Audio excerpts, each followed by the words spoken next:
Alrighty, look what I got. Woohoo!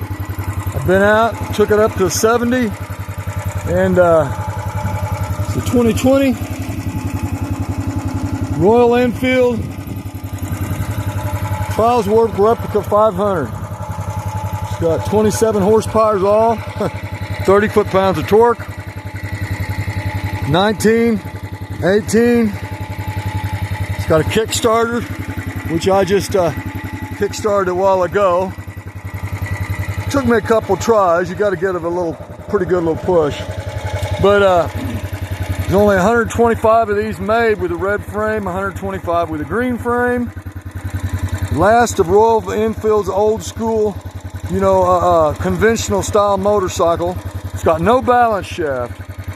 Now a lot of people really gripe and say, oh, they vibrate so bad. And well, I watch an old guy from England's channel, and he's saying Volcanic Brown. He's great, man. Big old tall guy.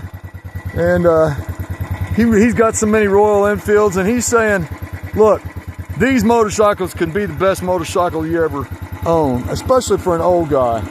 Because this thing is so easy to ride, it is freaking incredible.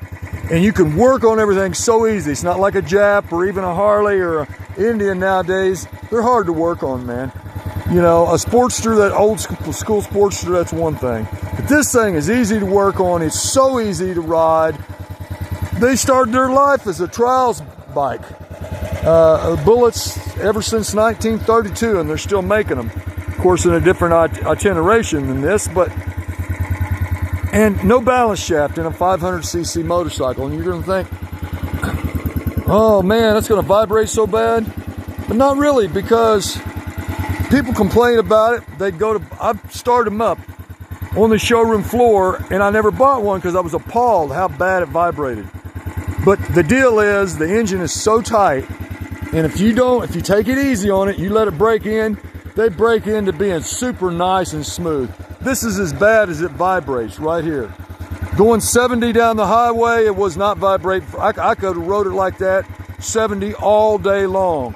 As a matter of fact, at 70 miles an hour, this particular one is pretty much as smooth as my Interceptor and smoother than my Himalayan.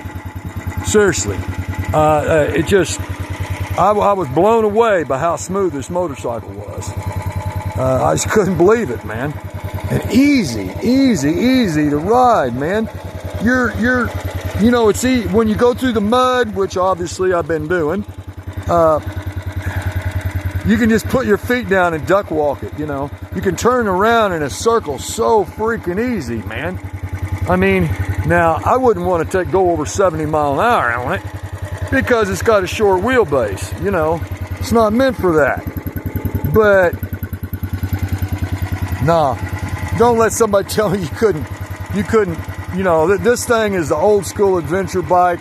It doesn't have as much travel. Yeah, it doesn't have a whole lot of clearance, but it's got a really good thick bash plate, and it's not that heavy, and light enough you can take it over obstacles, just walk it over them, I mean, no, this is it. There's a reason they conquered the Himalayas in these, the Indian Army did with these things, man. Really sweet. I'm really impressed. Switch gear, it's not bad. It's not like since 2022, they've really upped their game. 2020 is what this is, on their switch gear and fit and finish. But really, this bike here, you can't tell it with a camera. That's a really nice silver metal flake. It's not flat. It's not a flat color. And the finish is really great. The badge is really great. The paint is really great. The welds are really good. They're nice. I inspected it well. There's a few places, like right here, they could have ground off a little bitty spot. But the welds are all good, and it's all good materials. And of course, it's a stress member frame type construction engine. EFI, but you can convert it to a carburetor. And look at that, man. Look at that.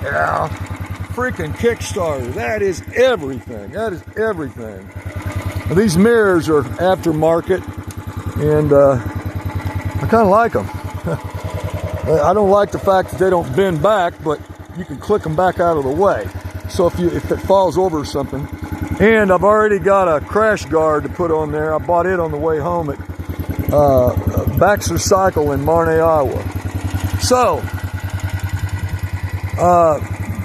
overall, I'm saying, man, don't never let nobody tell you these are bad motorcycles.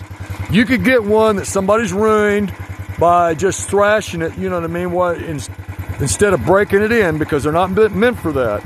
And you're never going to go over 70 efficiently with one of them because it's short wheelbase, but it don't matter. This machine will go anywhere that an old man wants to go without wrapping the piss out of your motorcycle and abusing the shit out of it.